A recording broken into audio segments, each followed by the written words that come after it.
क्या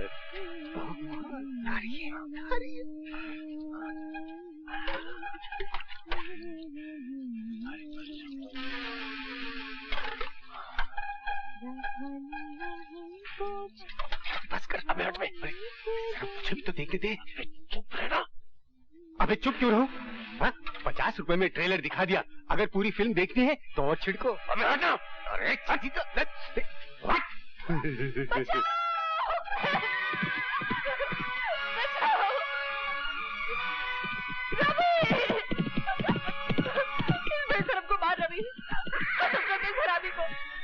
छुट्टी कर दे इसकी।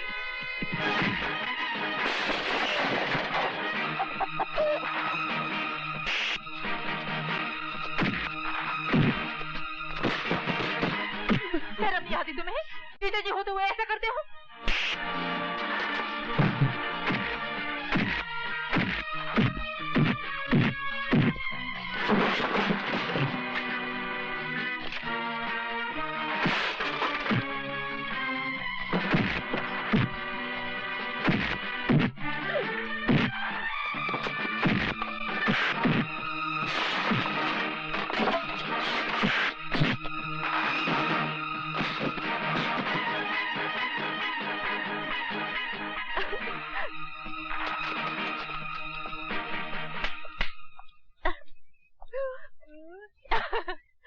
खिड़की दरवाजे बंद करके नहाना सीख। सिखला दे। रवि, तू मुझे मेले में लेके जाएगा? बहुत प्यार करता है ना मुझसे। मेरी तरफ से मैं पहनी हूँ घाघर चोली, गाँव की गोरी।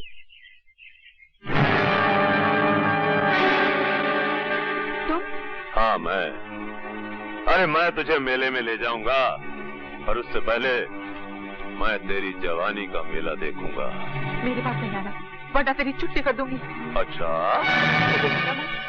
मैं सिर्फ रवि की हूँ। रवि!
तुम्हारा कहना है कि तुमने खुद मुलजिम रवि यादव को पार्वती देवी के साथ बलात्कार करते हुए देखा?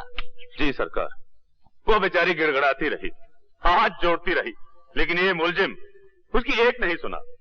अरे सरकार, हमसे तो ये जुल्म देखा नहीं गया, हमने अपनी आंख बंद कर ली, और जब आंख खोल के देखा तो ये अपना काम खत्म करके जा चुका था। नहीं जज साहब, ये सरासर झूठ बोल रहा है।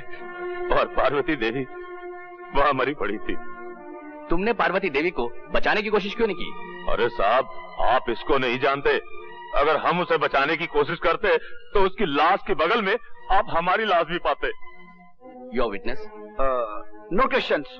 आप मुलजिम के बचाव के वकील हैं और आप गवाह से कोई सवाल नहीं करना चाहते, जिसका बयान मुलजिम को फांसी के तख्ते तक ले जा सकता है। मुलजिम को अपने वकील से झूठ नहीं बोलना चाहिए योर ऑनर। इस मुलजिम ने मुझसे कहा था कि इसने बलात्कार नहीं किया, मगर अब ये मोजिज़ गवाह ये बयान दे रहा है कि इसने खुद अपने आंखों से बलात्कार होते हुए देखा। तो इस गवाह से मैं क्या सवाल करूं? मैं सिर्फ इतना ही कह सकता हूं योर ऑनर, इस चश्मदीद गवाह का बयान बलात्कार तो साबित कर सकता है, मगर कत्ल साबित नहीं करता, क्योंकि जिस वक्त इसने आंख खोली तो मुलजिम जा चुका था और लाश पड़ी हुई थी। हो सकता है योर ऑनर मुलजिम ने उसे जिंदा छोड़ा हो सकता है किसी और ने पार्वती देवी का कत्ल किया हो। इसलिए अदालत ने अगर इसे फांसी की सजा दी तो वो सरासर अन्याय हो जाएगा योर ऑनर। That's all. ये आपने कैसा वकील खड़ा किया रवि के लिए, जो खुद अपनी क्लाइंट के खिलाफ बोल रहा है? ऐसी बातें अदालत में नहीं की जाती। मगर वो तो घर चलकर बात कर लेना। सरकार कत्ल का जुर्म पूरी तरह साबित नहीं कर पाई, इसलिए ये अदालत इसे कत्ल की पूरी सजा नहीं दे सकती। लिहाजा ये अदालत इसे 12 साल कैद बामुशक्कत की सजा देती है।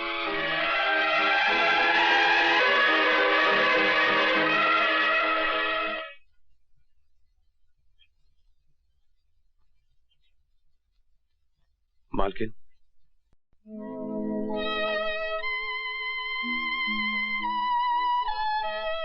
मेरी तो कुछ समझ में नहीं आ रहा है कि ये सब क्या हो गया है। मुझे ऐसा लगता है जैसे मैं ही तुम्हारी दोषी हूँ। ये आप क्या कह रही हैं मालकिन? हाँ, मैंने तुम्हारे मालिक से 1000 बार कहा कि रवि निर्दोष है, कोई अच्छा सा वकील करो, मगर वो... ये दोष निर्दोष का चक्कर ही नहीं है मालकिन, तो वकील क्या कर लेता? ये तो नसीब का चक्कर है मालकिन। आप भी बेबस हो गई और मालिक भी। आप तो चाहती थी कि मैं पढ़ लिखकर अच्छा आदमी बनूं, मगर नहीं, बनता भी कैसे? ये जेल जो लिखी थी नसीब में, ये धारीदार कपड़े जो लिखे थे। पर अब बिल्कुल चिंता मत करना मालकिन, ये सजा तो मैं काट ही लूंगा। मुझे चिंता है तो सिर्फ रोहन की। वो वहां बिल्कुल अकेला रह गया ना मालकिन। अकेला क्यों हो गया होगा? मैं नहीं हूँ क्या? मैं उसकी देखभाल करूंगी। उसका भविष्य मेरे पास तुम्हारी अमानत है रवि, तुम इसकी बिल्कुल चिंता ना करो। अगली बार जब मैं तुमसे मिलने आऊंगी तो उसका पक्का बंदोबस्त करके आऊंगी। अगर ऐसा हो गया ना मालकिन, तो मुझे जिंदगी से कोई शिकायत नहीं रहेगी, क्योंकि आज तक मैंने जिंदगी से अपने लिए कुछ मांगा ही नहीं। जो कुछ मांगा रोहन के लिए मांगा, और जो कुछ मांगूंगा रोहन के लिए मांगूंगा।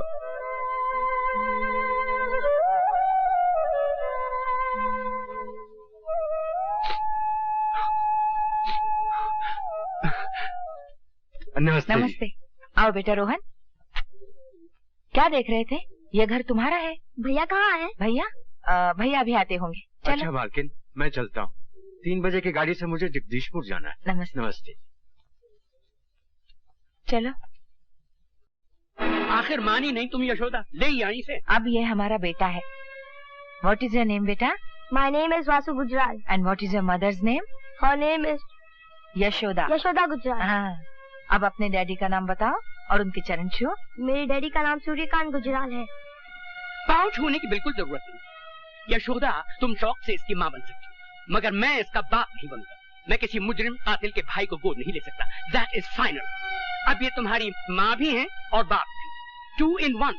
तुम इन्हें माता श्री कहो, माता जी कहो, अम्मा कहो, मम्मी कहो, कुछ भी कहो, मुझे तुम डैडी नहीं कहोगे। क्या नहीं कहोगे? डैडी। हाँ, डैडी।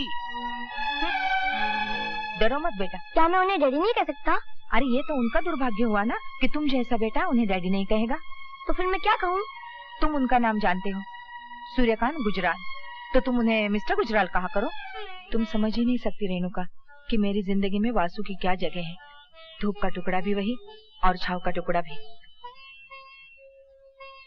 उसके आने के बाद मेरा अकेलापन हमेशा के लिए खत्म हो चुका है। मैं तुम्हें यह भी नहीं समझा सकती कि अपने बाल गोपाल को मैं कितना चाहती हूँ। बस ये समझ लो कि मैं ही उसकी देवकी हूँ और मैं ही यशोदा। मैं इस बाल गोपाल के लिए तुम्हारा जितना भी शुक्रिया अदा करूँ कम है। बहुत बहुत प्यार के साथ तुम्हारी यशोदा।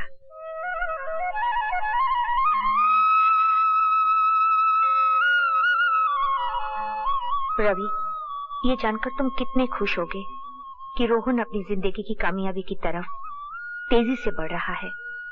जो जिम्मेदारी तुमने मुझे सौंपी थी उसे पूरा होते देखकर मुझे ऐसा लग रहा है कि मेरा वचन पूरा हो गया हो।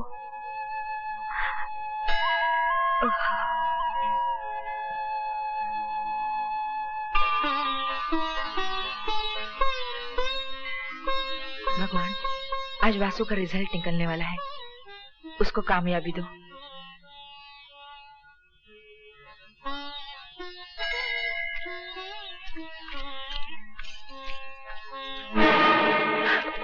जेवर निकालो।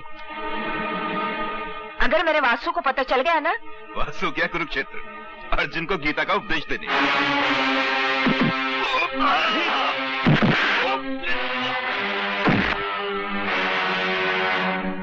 कुरुक्षेत्र से तो मैं वापस आ गया हूं और मेरे होते हुए मेरी मां को कोई हाथ नहीं लगा सकता।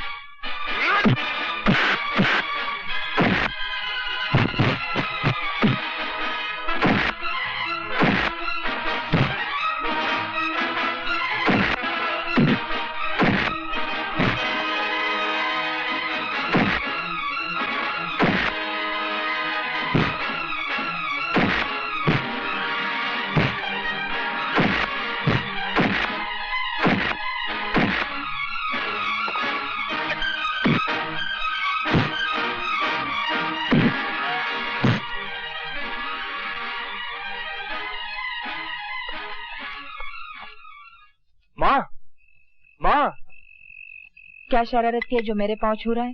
माँ, मैंने इम्तिहान पास कर लिया है। अब मैं भी वकील बन गया हूँ। मैं बहुत खुश हूँ। आज तूने मेरे ख्वाबों को सच्चा कर दिखाया। सुना तुमने?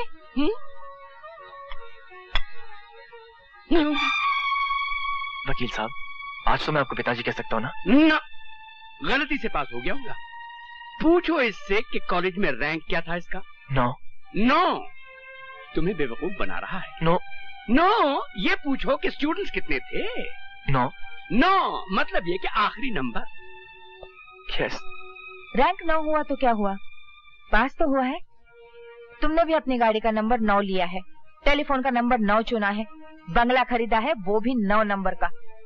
मुझे ये 9 नंबर बहुत पसंद है क्योंकि ये शुभ नंबर है। शुभ नंबर है मगर मेरे लिए, इसके लिए नहीं। तो क्या तुम्हें इसका वकील बनना अच्छा नहीं लगा? अरे भाई, वकालत तो सच को झूठ और झूठ को सच बनाने का कानूनी लाइसेंस है। तो चलो इस दुनिया के झूठों में एक झूठे का इजाफा और हो गया। वकील तो ये बन सकता है मगर हम जैसा सच्चा, खरा और कामयाब वकील कभी नहीं बन सकता। मैंने तुम्हें पहले ही कहा था जब तुम इसे घर लाई थी, और आज भी कह रहा हूँ कि पीतल पर सोने का पानी चढ़ाने से पीतल सोना नहीं बन जाता।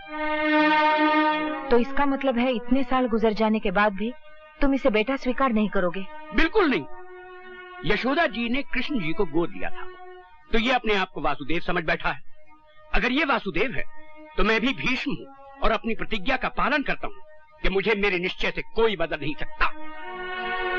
तो आप भी मेरा निश्चय सुन लीजिए वकील साहब। एक दिन आएगा और जरूर आएगा जिस दिन आप मुझे बेटा कह के बुलाएंगे, और वो दिन मेरी जिंदगी का सबसे शुभ दिन होगा। वकील साहब, आपने कहा कि पीतल सोना नहीं बन सकता। नहीं बन सकता, ये सच है, मगर एक पौधा बड़ा दरख्त तो बन सकता है जिससे यशोदा माँ की प्यार नहीं सी जाओ। वकील साहब, मैं तो एक अनाथ था जिससे आपने आसरा दिया। आसरा तो कई देते हैं, लेकिन आपकी कड़वी बातें मेरा हौसला बढ़ाती गई। मैं आपका आभारी हूं और हमेशा रहूंगा। बाय मां। आप खुशी के समय भी कड़वी कड़वी बातें करने से बाज नहीं आते? अरे, उसकी छोटी सी कामयाबी पे तुम इतनी खुश दिख रही हो और मेरी किसी भी कामयाबी पे तुमने इतनी खुशी नहीं दिखाई। हाँ, औरत को बेटे की कामयाबी पति की कामयाबी से हमेशा बड़ी लगती है।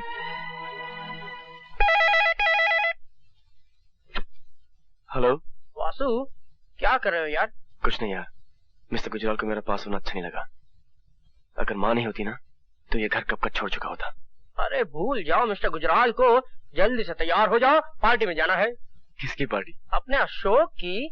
बहुत सी खूबसूरत लड़कियां आएंगी, फ्लर्ट करेंगे। अच्छा ठीक है, मैं आता हूँ।